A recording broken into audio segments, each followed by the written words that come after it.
10 kebiasaan sehari-hari yang wajib kita lakuin ketika kita pengen ngebentuk six pack abs yang nggak pernah kelihatan, yang latihannya bahkan sudah bertahun-tahun tapi absnya nggak pernah kelihatan. Latihan bebannya rajin tapi nggak pernah kelihatan tuh perutnya, six packnya, ototnya nggak pernah kelihatan. Kayak klien gue yang gue bantuin ini ya, ini udah 4 bulan gue coaching, itu absnya dari nggak ada sama sekali, sekarang udah mulai ada absnya dan tangannya udah mulai berurat tuh. Artinya apa? Artinya kadar lemaknya udah jauh menurun, tapi ototnya sama sekali kita nggak turunin ya. Yang kita turunin adalah murni lemak. Karena misalnya teman-teman bisa lihat sendiri, itu badannya masih tetap berotot, tapi perutnya udah mulai six pack tuh. Nah, apa aja sih habit-habitnya? Dan ini juga gue lakuin yang ngebikin gue kadar lemaknya yang awalnya dari 30% gini ya, bukannya cabi, gue turun ke kadar lemak 15% kayak gini, dan abs gue selalu ada selama 5 tahun gue nerapin 10 habit ini. Nah, apa aja habit-habitnya? Kita langsung bahas aja satu persatu. Nah, sebelum kita ke pembahasan kebiasaan sehari-hari, gue mau nyampein dulu ke teman-teman, kalau misalnya kita punya six pack abs, kita bakalan punya dunia yang berbeda. Artinya apa, Bang? Artinya kalau gue dulu, gue nggak punya six pack, pilihan cewek-cewek gue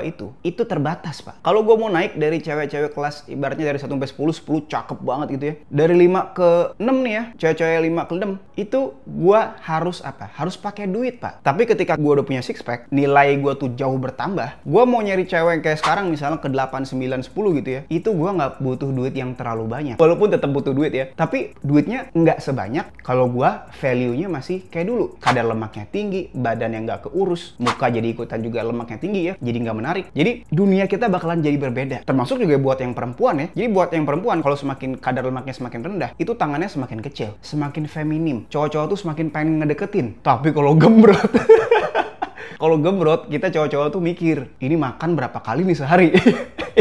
Udah banyak dia makannya ya kan. Tapi kalau ceweknya feminim, dia kurus ya, dia merhatiin juga tubuhnya, pasti kita pengen ngedeketin nih cewek, karena jadi otomatis jadi cakep juga ya kan. Jadi itu dulu kita harus pahamin dulu. Kalau kita misalnya nerapin habit-habit ini dan kita bakalan berubah jadi lebih menarik gitu ya, lebih sehat terutama, kita bakalan punya dunia yang baru. Sehingga apa? Sehingga teman-teman jangan ngerasa hal ini adalah hal yang berat. Teman-teman harus tanam di pikiran teman-teman, ini adalah usaha yang baik ke depannya. Jadi sebisa mungkin kita lakuin dengan disiplin, karena ini bakalan ngasih dampak positif ke hidup kita. Jadi apa yang pertama? Yang pertama, kita wajib untuk mengubah lingkungan kita menjadi lingkungan yang positif ya, membawa kita ke arah yang lebih baik. Contohnya apa? Contohnya dari benda-benda, dari makanan, termasuk juga dari orang-orang, mau dari teman-teman. Kita jangan sampai punya benda-benda yang di rumah ini, di rumah contohnya rumah gue ini ya, kita jangan sampai makanan itu kebanyakan kue-kue, roti-roti, es krim, buah-buahan manis, apalagi tuh, semua yang manis-manis yang naikin kadar lemak kita. Kalau gue nih ya, rumahnya kayak begitu, itu pasti gue nggak bisa tuh ya punya kadar lemak rendah. Pasti gue pengen makan mulu, keinget terus, akhirnya enak, pengen pesen lagi, terakhirnya pesen lagi. Karena apa? Karena gue kecanduan tuh. Karena akses gue ke makanan-makanan yang ngebikin gue gendut itu sangat mudah aksesnya. Oke, kalau lu punya alasan misalnya, tenang bang, kedisiplinan gue, kesabaran gue, itu tingkat dewa bang. Oke, kalau lu misalnya kayak gitu nggak apa-apa. Tapi kalau misalnya kayak gue ya, gue kan bagian dari mayoritas orang gitu. Kalau lu misalnya siapa, misalnya lu 0,01% orang gitu, lu bisa disiplin, misalnya lu ngelihat nasi goreng gitu, atau lu bisa ngeliat kue, ya lu hebat. Tapi kalau gua, dan saran gua ke orang-orang lain ya, ke mayoritas, mending gak usah. Oke, jadi kita perbaikin dulu, termasuk juga orang-orangnya. Kalau orang-orangnya tuh ngajakin minum mulu, mabok mulu, udah lu mendingan ghosting aja, karena dia bakalan ngabisin duit lu, ngabisin energi lu, ngabisin waktu lu. Buat apa lu ngumpul-ngumpul misalnya clubbing atau segala macem, ceweknya juga nggak bakal jadi punya lu. Karena apa? Karena lu diporotin doang tuh sama cewek itu ya. Oke, jadi daripada kita misalnya buang-buang waktu gitu ya, mending kita cari cewek atau cowok yang cakep gitu ya, sama satu orang, ya udah fokus sama itu. Oke, tapi kita harus tingkatin diri kita dulu buat dapetin bagus. Jadi itu, kita eliminasi dulu orang-orang yang negatif juga dari hidup kita. Nah, yang kedua, kita wajib juga selalu menyiapkan makanan-makanan yang bernutrisi di rumah. Kayak gue misalnya, gue selalu nyiapin daging-daging gini di kulkas ya. Jadi full daging semuanya. Jadi pada saat gue lapar, akses yang paling mudah adalah makanan sehat. Jadi gue akan selalu sehat kecenderungannya. Ya sekali-sekali mungkin gue sebulan sekali cheating nggak apa-apa. Tapi ketika gue pengen makan, ya gue punya akses yang mudah ke makanan sehat yang membuat gue jadi jauh lebih baik. Nah, itu habit yang kedua tuh. Jadi mulai teman-teman cari toko mana nih, ya kan? Toko daging mana yang paling enak? Warung ayam mana nih yang paling aman nih makanannya nih? Kalorinya nggak terlalu tinggi, aman nih. Kita mulai nih, ya cari-cari. Jangan lu kebanyakan nyari drama, ya kan? Drama di TikTok, drama di Instagram, itu lu ikutin, nggak usah. Cari yang bikin kita semakin maju. Kayak misalnya tadi ya, makanan-makanan bernutrisi tadi. Nah, yang ketiga nih, habit yang ketiga, yaitu kita wajib untuk mengatur stres harian kita. Kaitannya sama juga tuh, ya sama drama-drama di internet. Jadi kita mulai stop scrolling scrolling nggak jelas gitu ya, mendingan kita apa? Mendingan kita nanti ngelakuin habit yang keempat ini, tapi gue mau bahas dulu habit yang ketiga atau kebiasaan ketiga. Kita mau di manage dulu stresnya. Kalau misalnya di pekerjaan kita stres banget, jangan lu lanjutin sama drama online, ya kan?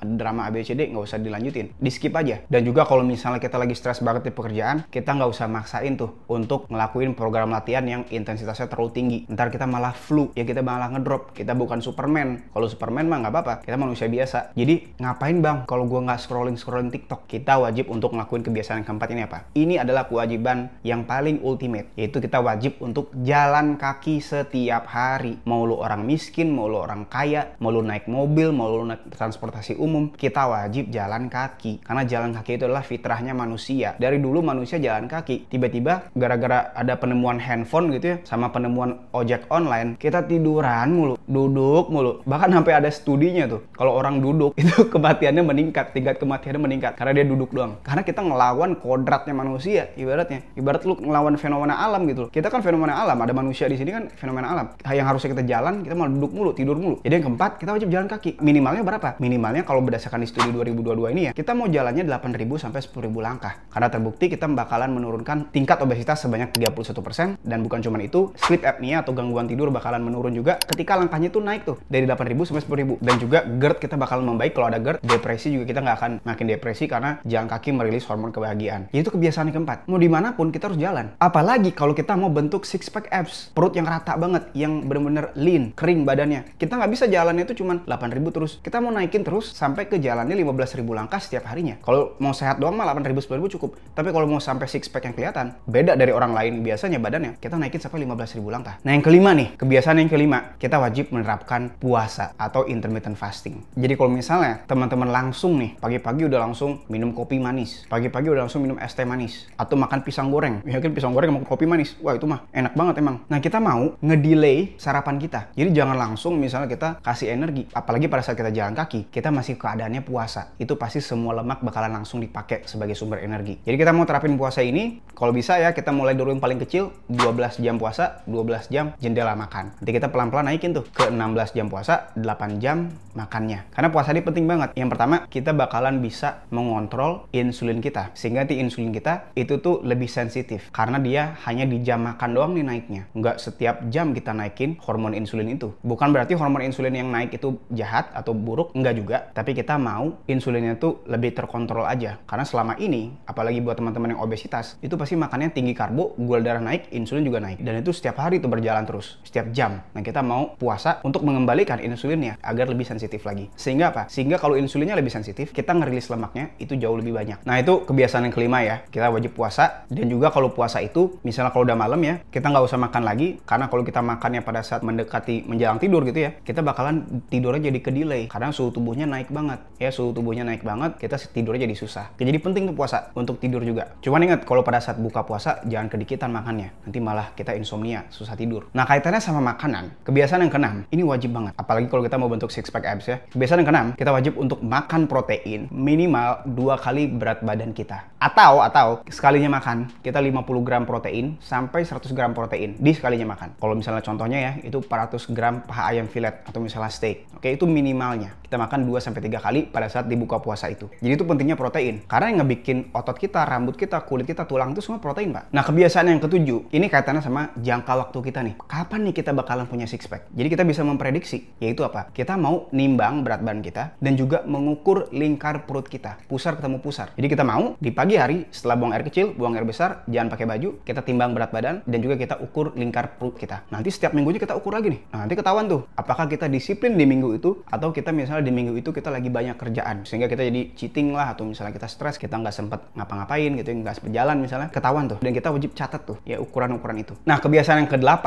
yaitu kita wajib untuk tidur yang cukup, Pak. Ya, jadi tidur yang cukup ini tidak bisa diganggu gugat. Kalau lu misalnya tidur yang nggak cukup, lupain kebiasaan yang belakang. Karena tidur itu adalah fondasinya kita bisa olahraga yang banyak, jalan yang banyak gitu ya. Kerja juga jadi produktif, kita nggak ngantuk-ngantukan, diet juga kita jadi nggak pengen-pengen manis. Karena misalnya kalau kurang tidur, kita bakalan pengen-pengen manis. Karena kalau kurang tidur itu biasanya gula darah puasa itu naik. Jadi kita mau jaga tidurnya 7-8 jam. Gimana caranya? Yang penting kita jangan sampai megang-megang HP ya, kena blue light screen dari HP, itu dari lampu, itu sejam sebelum tidur kita nggak mau. Kenapa? Karena kalau kita kena cahaya, melatonin di badan kita, hormon tidur tuh belum keluar, Pak. Jadi kita mau matiin dulu lampunya. Itu kebiasaan yang ke-8. kebiasaan. Nah, kebiasaan yang ke-9, ini buat teman-teman, terutama buat cowok-cowok dan juga buat cewek yang nggak mau nanti terlalu kurus pada saat kita pembentukan six pack ini. Kita mau pada saat kita bentuk six pack, kita badannya tuh jadi berisi. Berisinya daging, bukan lemak ya. Berisinya otot. Sehingga apa? Kita wajib untuk nerapin latihan beban 3 sampai 5 kali seminggu. Kalau misalnya nggak bisa 5 kali seminggu, nggak apa-apa. 3 kali udah sangat-sangat cukup. Tapi jangan cuma 2 kali doang. Ya, jadi 3 kali, dan kita wajib melatih semua bagian tubuh, misalnya upper body, lower body gitu ya.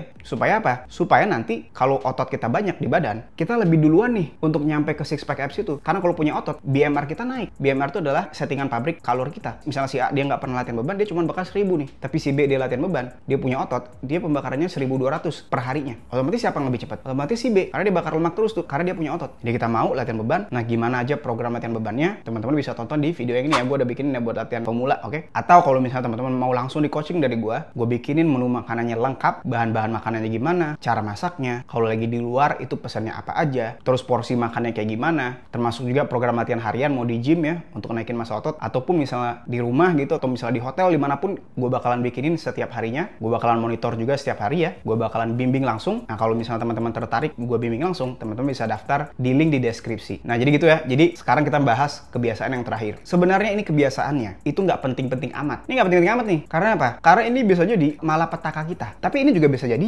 penyelamat kita. Nah, apa itu? Kita harus mengatur planning, jadwal cheating kita, dan cheating favorit kita. Jadi kalau misalnya teman-teman nih, ya kan udah ngelakuin ke-9 kebiasaan tadi. Yang terakhir misalnya kita mau cheating. Kita udah bosen banget, ya kan? Bahkan kita misalnya jalan-jalan ke luar negeri, tahun baru sama keluarga. Nah, kita harus secara strategis ngatur cheat meal-nya. Gimana maksudnya, Bang? Maksudnya, kita mau ketika kita cheat meal, itu wajib ada hewaninya. Wajib ada proteinnya. Yang kedua, kalau mau yang manis-manis ada karbo, nggak apa-apa. Ada es krimnya, ada apa-apanya. Ada yang lain yang manis, nggak apa-apa. Tapi harus ada proteinnya, dan dari karbonya harus dibatasin. Jangan kayak biasanya. Contoh doang nih ya. Misalnya lagi makan keluarga, ada nasi goreng. Nasi gorengnya jangan 1 piring lu makan. Nasi gorengnya setengah aja deh. Atau misalnya es krim, jangan yang gede lu pesennya. Atau ambilnya, yang kecil aja. Tapi apa? Kita tetap bisa enjoy sama temen-temen. Atau misalnya kita Imlek, Lebaran, ya kan? Kita tetap bisa enjoy, kita tetap bisa cheating. Tapi kita harus strategis nih. Karena kita punya tujuan yang lebih mulia.